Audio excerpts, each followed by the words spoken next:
काम ऐसा करो कि पहचान बन जाए और कदम ऐसे चलो कि आपके पीछे आपके निशान बन जाए। हेलो स्टूडेंट्स, मैं हूं आपके साथ ज्योति पुष्पेंद्र सिंह और आज मेरे साथ जो गेस्ट हैं ये लाइनें बिल्कुल उन पर सटीक बैठती है। वाकई उन्होंने अपनी मेहनत से ये साबित कर दिया कि आप अगर जो काम करने के लिए निकले हैं, जो गोल है, जो एम है, अगर आप उसे पूरा करते हैं तो आपकी पहचान निश्चित तौर पर बनती है। तो चलिए बिना देर किए मैं वेलकम करती हूँ माजिन मंसूर का। माजिन, बहुत बहुत स्वागत है आपका। शुक्रिया मैम। माजिन, नीट आपने टॉप किया है। रिजल्ट देखने के बाद कैसा लगा? कैसी परिवार में खुशी है? सबसे पहले किसने आपको विश किया? सबसे पहले ये न्यूज़ मैंने मम्मी से जाके शेयर किया, तो मैं तो काफ़ी शॉक हुआ क्योंकि मैं इतना अच्छा स्कोर एक्सपेक्ट नहीं कर रहा था। फिर मम्मी ने पापा को बताया, फिर सभी खुश हो गए थे मैम, काफ़ी एक्साइटेड थे सब जो है। अच्छा माजिन, जब भी कोई टॉप करता है तो उसके पीछे मेहनत ऑफ कोर्स आपकी है, बहुत आपने कड़ी मेहनत की है, डिसिप्लिन आपने फॉलो किया है। जी मैम। लेकिन सबसे पहले अगर कोई पूछना चाहता है किसी टॉपर से तो वो पहला सवाल यही होता है कि माजिन ने ऐसा क्या किया? कितने घंटे पढ़ाई की? क्या डेली रूटीन आपका रहा? तो मैं पढ़ते वक़्त कभी टाइम नहीं देखता था। मैंने कॉपी बनाया हुआ था, उसमें बायो, फिज़िक्स, केमिस्ट्री के कुछ टॉपिक्स लिख लेता था कि आज हुँ। के दिन में कितना भी टाइम लगे, वो कंप्लीट होना ही चाहिए। तो ऐसे होता था कि कभी साढ़े 4 घंटे में भी कंप्लीट हो गया था, कभी जो है रात में जागना भी पड़ा था, इतना टाइम लग जाता था। लेकिन वो कंप्लीट हो जाता था। इससे क्या होता है कि बैकलॉग नहीं लगता था मेरा कभी, और जो है डेली का डेली कंप्लीट होता जाता था मेरा सिलेबस। और ये मैंने कंसिस्टेंसी मेनली फ़ॉलो की और कभी अपना काम टाला नहीं, तो इससे मुझे काफ़ी फ़ायदा हुआ। तो मुझे लगता है एक जो आपने बातों-बातों में सीख दी है कि अपने काम को टालो मत और घंटे देख के पढ़ाई मत जी। करो। अच्छा माज़िन, एलन के साथ कितना समय हो चुका है आपको? मैंने 11th में नर्चर कोर्स जॉइन किया था, फिर 12th में इन्थ्यूज़, सिर्फ़ 2 साल हुए हैं मेरे। अच्छा, इन 2 सालों में अगर आपका रूटीन पूछूँ, कितने बजे आप सुबह उठते थे? क्लासेस कब होती थी? और फिर उसके बाद में सेल्फ स्टडी कहाँ करते थे और कितने घंटे करते थे? सेल्फ स्टडी मेरा एवरेज आप कह सकते हैं साढ़े 6 घंटा ऐसे होता था। हुँ। सुबह 5 बजे तक उठ जाते थे, 6 बजे तक नाश्ता कर लिए, ब्रश-व्रश वगैरह सब चीज़ कर लिए, और तैयार होके एलन चले जाते थे हम। वहाँ से आके खाना खाए, कुछ 15-20 मिनट जो है मेरा उसमें जाता था पावर नैप लेने में, क्योंकि दोपहर को हम हुँ, सोते नहीं थे, सुबह का मेरा हुँ। क्लास था। और फिर उसके बाद पढ़ने बैठ जाते थे। फिर सुबह के नाश्ता के टाइम उठे, जाके नाश्ता किए, फिर थोड़ा बहुत मम्मी से बात किए घर, और फिर वापस से पढ़ने बैठ गए। फिर रात के खाना के टाइम उठते थे, फिर उसके बाद खाना खाए, फिर से थोड़ा देर मम्मी से बात किए घर, फिर वापस पढ़ने बैठ गए, और फिर रात के अराउंड 12 बजे हम जाके सो जाते थे।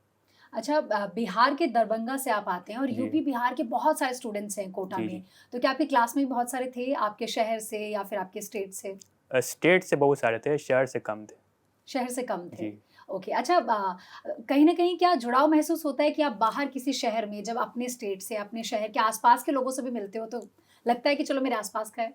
हाँ जी, थोड़ा तो मतलब कंफर्टेबल हो जाते हैं उसके साथ आप में। यहाँ अकेले रहे हो कोटा में ये 2 साल? हाँ जी मैम, अकेले रहते थे तो ये 2 हॉस्टल में। साल कैसे निकले और कोटा के बारे में आपको जानकारी किसने दी? कहाँ से जुटाया कि अगर मुझे आगे की प्रिपरेशन करनी है नीट के लिए, तो जी। मुझे कहाँ जाना है? कोटा का माहौल मुझे काफ़ी मतलब पसंद आया यहाँ, क्योंकि काफ़ी पढ़ने वाला माहौल था, और दोस्त भी मेरे ऐसे बने कि काफ़ी मुझे कम्पीट करते थे, उससे काफ़ी फ़ायदा होता था। आपस में डिस्कशन भी चलता रहता था क्लास में, टॉपिक्स के बारे में जो क्लास में चलता रहता था, तो उससे काफ़ी फ़ायदा होता है यहाँ कोटा में आके। अच्छा, आप ही के एज ग्रुप के बहुत सारे स्टूडेंट्स आपको जी। यहाँ पे नज़र आते हैं। जब जी। पहली बार शहर आते हो कोटा, तो कहीं न कहीं एक ऐसे लगता है कि कहीं डिस्ट्रैक्ट नहीं हो जाऊँ, खुद को क्या एक डिसिप्लिन में रखना पड़ता है?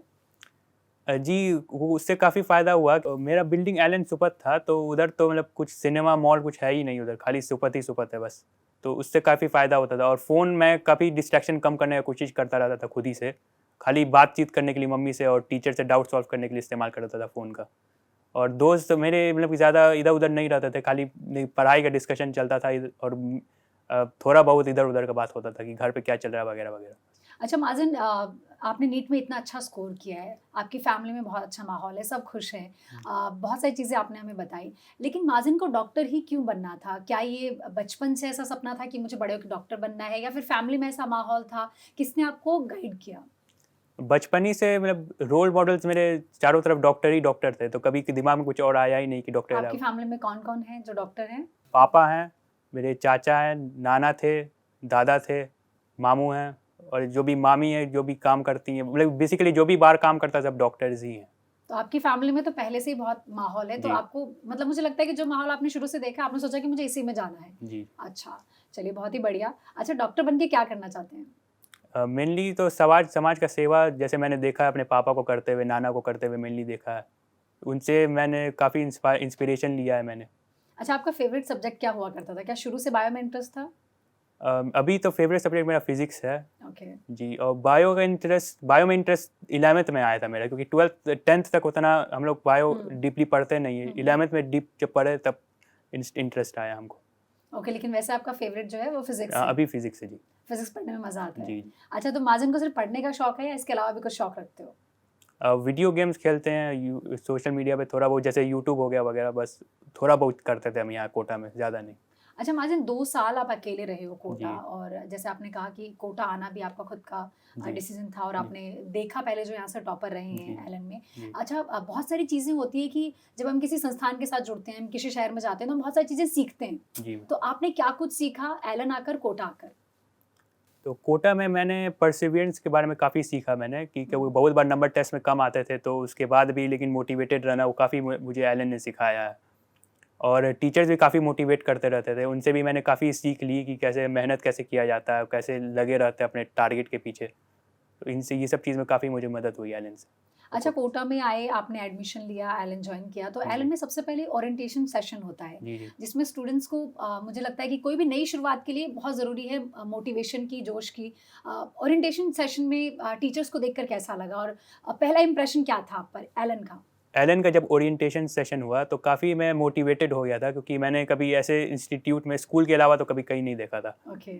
कोचिंग में 9-10 में जाते थे, लेकिन इस लेवल का मैंने कभी कोचिंग नहीं देखा था, तो काफ़ी मोटिवेशन हुआ था मुझे ओरिएंटेशन सेशन के बाद। अच्छा माजिन, आप पढ़ाई में शुरू से बहुत अच्छे रहे हैं, या फिर एक टाइम के बाद आपका पढ़ाई में इंटरेस्ट डेवलप हुआ? 9-10 तक आप मतलब समझिए कि खाली इंटरेस्ट के लिए पढ़ते थे, जैसे मैथमेटिक्स में, लेकिन न्यूमेरिकल्स सॉल्व करने में काफ़ी मज़ा आता था हमको, तो मतलब नंबर पे पहले ध्यान नहीं देते थे हम। तो 11th में आके सीरियस हो गए थे, क्योंकि नीट में जो है अगर नंबर नहीं लेंगे तो सिलेक्शन नहीं होता है, तो काफ़ी उसमें जो है हम सिली मिस्टेक वगैरह पे ज़्यादा ध्यान देने लगे थे 11th में आके। अच्छा, बहुत सारे मिथ्स भी होते हैं मुझे लगता है टॉपर्स को लेकर। हर किसी को लगता है कि टॉपर्स ने, मुझे लगता है, 17 से 18 घंटे पढ़ाई की होगी। एक मिथ ये भी होता है कि टॉपर्स को शायद इतने डाउट्स भी नहीं आते, या मतलब बहुत सारी चीज़ें लगता है, सबको लगता है कि यार टॉपर्स को सब पता होता है। तो क्या ऐसा होता है, या फिर अपनी ही गलतियों से, जैसे आपने सिली मिस्टेक की बात की, जी। जी। अपनी चीज़ों से खुद सीखते हुए आगे बढ़ते हैं? नहीं, सिली मिस्टेक्स तो काफ़ी मेरे होते थे, और उसी से मैंने काफ़ी उसको इम्प्रूव करने की कोशिश की, तो काफ़ी लास्ट तक तो आके काफ़ी ठीक हो गया था। और डाउट्स तो मेरे बहुत आते थे, मेरे टीचर्स एकदम परेशान रहते थे डाउट काउंटर पे वगैरह। तो बहु उसमें भी ऐसा कोई मिथ नहीं होना चाहिए कि टॉपर्स को डाउट नहीं आते, मुझे काफ़ी डाउट आते थे लेकिन। अच्छा, सिली मिस्टेक्स भी आपने की है, जी। जी। डाउट्स भी आपने कहा कि मुझे बहुत सारे आते थे। जी। डाउट्स सॉल्विंग, मुझे लगता है कि टीचर्स पूरा सपोर्ट करते हैं यहाँ पे। हाँ जी, डाउट्स के लिए अलग से डाउट काउंटर भी होता है। क्लास के बाद भी बाहर टीचर बाहर बैठते हैं आके, तो उनसे पूछ सकते हैं, उसमें कोई दिक्कत नहीं है, उसका कोई कमी नहीं होगा अच्छा, डाउट। माजिन हमेशा क्लास में सीरियस स्टूडेंट रहा है, या थोड़ी बहुत मस्ती भी की है दोस्तों के साथ? अब वो तो टीचर पे डिपेंड करते हैं, कभी टीचर आराम से बातचीत कर रहे हैं तो उसमें तो थोड़ा बहुत हो ही जाता है। ओके। कोटा घूमा माजिन ने, अ, एक नए शहर में आने के बाद कहीं न कहीं लगा कि चलो शहर घूमता हूँ, बीच में टाइम मिला कभी? नहीं, ऐसे कभी बाहर घूमने, वही आसपास हॉस्टल के आसपास घूमते थे बस, और कहीं नहीं घूमने गए। ओके। अच्छा माजिन, आपने सब्जेक्ट्स को कैसे मैनेज किया? आपका क्या तरीका था? पीसीबी 3 सब्जेक्ट आपके पास होते हैं, ऐसे में आप किसको कितना ज़्यादा टाइम देते थे? टाइम के हिसाब से मैंने कभी पढ़ाई नहीं की, खाली हम जो है कोशिश करते थे कि वो मेरा कॉन्सेप्ट जो है एकदम सॉलिड हो जाए, कि बाद में पढ़ने की ज़रूरत ना पड़े।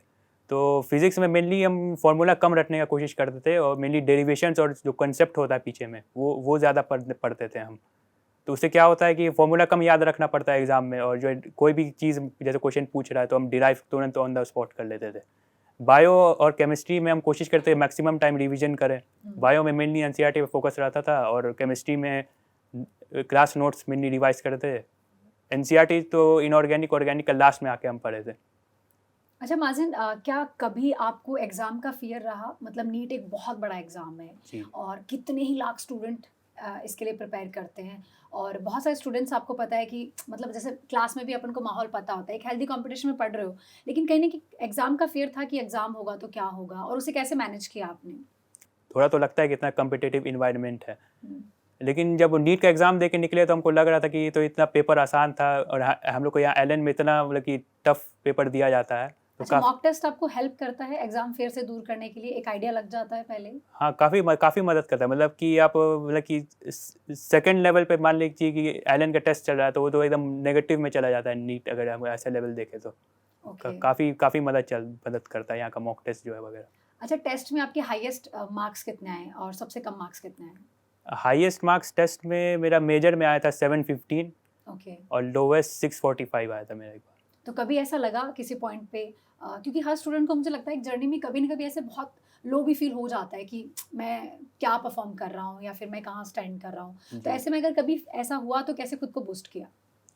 बूस्ट करते थे, मतलब हम सोचते थे कि मेरा फ्यूचर सेल्फ जो है क्या सोचेगा अभी इस टाइम को सोच के, मतलब अभी तो हमको मतलब अपने आप को गर्व होता है कि उस टाइम में हम चलते रहे, तो उसमें काफ़ी मदद हाथ होता मेरा।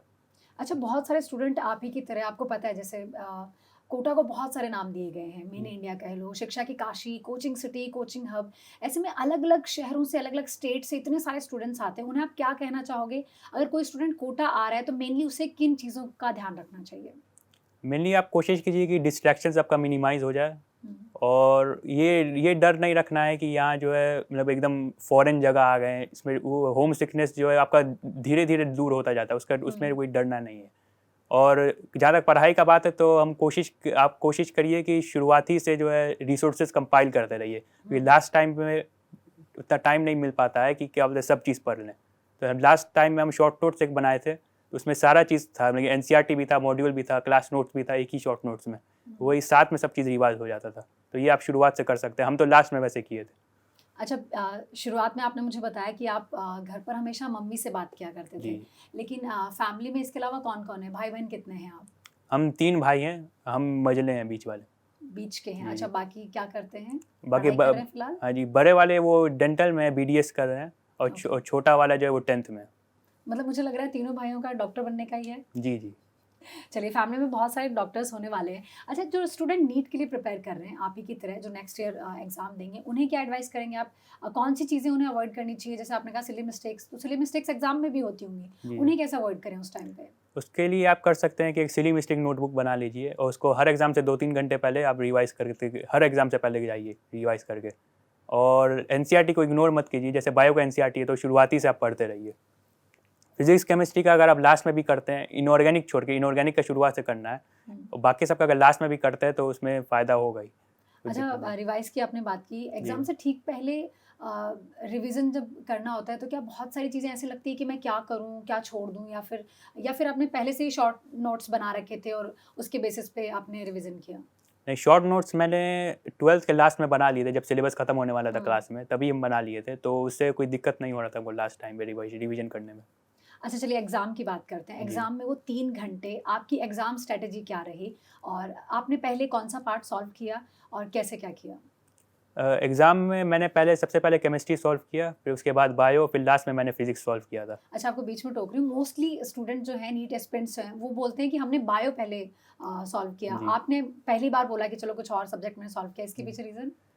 उससे उससे मतलब हम जो कोशिश करते थे कि मेरा पेपर का स्टार्ट जो है थोड़ा धीरे हो। बायो जो है अच्छा, मेरा बहुत तेज़ी में बन जाता था, तो उससे हमको ओके। हमको डर लगता था कि उसमें सिली मिस्टेक ना हो जाए। तो हुँ, केमिस्ट्री में थोड़ा ध्यान रखना पड़ता है इनऑर्गेनिक में, कि उसमें काफ़ी गलती हो जाता था मेरा, जैसे मेजर जब देते थे, हुँ। तो उसमें काफ़ी गलती हो जाता था। तो हम ध्यान देते थे कि धीरे-धीरे पेपर सॉल्व करना है, तो स्टार्ट जब मेरा धीरे होता था तो पेपर अच्छा जाता था मेरा। चलिए, आपने मुझे कहा था कि ये आपने एक्सपेक्ट नहीं किया था कि आप इतने अच्छे मार्क्स ले आएँगे जी, या फिर आप टॉप कर जाएँगे, जी। लेकिन आपने अपनी मेहनत से किया। लेकिन जब एग्ज़ाम में आपको डेफ़िनिटली 1-2 क्वेश्चन पे या फिर उससे भी ज़्यादा क्वेश्चन पे डाउट था कि मैं ये कर पाऊँगा या नहीं कर पाऊँगा, ऐसा कुछ था? लास्ट का हाफ एन आवर आपने कैसे किया? मतलब पूरा पेपर करने के बाद उसे रीचेक किया या कुछ क्वेश्चन रख लिए थे? हाँ, तो हम पेपर 2 राउंड में सॉल्व करते थे, तो पहले राउंड में अराउंड 170 क्वेश्चन मेरा हो गया था। और सेकंड राउंड में मेरे जो 10 क्वेश्चन थे मोस्टली सेक्शन बी ही के थे, तो उन्हें हुँ। छाँट के मैंने सबसे ईज़ीएस्ट 10 क्वेश्चन कर लिए थे। और रीचेकिंग मैं एक बार करता था, एक पूरा पेपर होने के बाद। ओके। अच्छा, बहुत सारे स्टूडेंट से हम सुनते हैं कि जब भी वो यहाँ से पढ़कर जाते हैं एलन के साथ जुड़कर, तो वो कहते हैं कि हम यहाँ से चले जाते हैं लेकिन एलन हमारे अंदर से नहीं जाता, कोटा हमारे अंदर से नहीं जाता, एक इमोशन की तरह से देखते हैं। आप इसे क्या कहोगे? इमोशनल अटैचमेंट तो हो जाता है बहुत ज़्यादा यहाँ कोटा शहर से। मुझे अभी तक हो रहा है, मतलब कि जैसे अब घर जाके अब जो है यहाँ का सिकनेस होने लगता है हमको। जी, पहले होम सिकनेस हो रही थी और अब मुझे लग रहा है कोटा और एलन की हो जी, रही है। जी।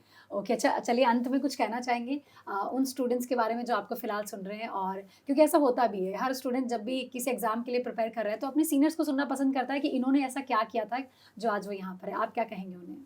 मैं उन्हें कहना चाहूँगा कि आप एनसीईआरटी इग्नोर नहीं कीजिए, और अब मोटिवेटेड रहिए, क्योंकि लास्ट में जो है अगर आप पूरे साल सही से मेहनत किए तो लास्ट में अच्छा ही होता है हमेशा। जो फ्यूचर नीट एस्पिरेंट्स है मैं उनको कोटा आना रिकमेंड करूँगा, क्योंकि यहाँ बहुत अच्छा पॉजिटिव कम्पिटिटिव इन्वायरमेंट मिलता है आपको पढ़ाई के लिए। और एलन का जो सिस्टम है वो भी आपको हमेशा सपोर्ट करता रहता है, तो ओवरऑल बहुत अच्छा माहौल है यहाँ पढ़ाई के लिए।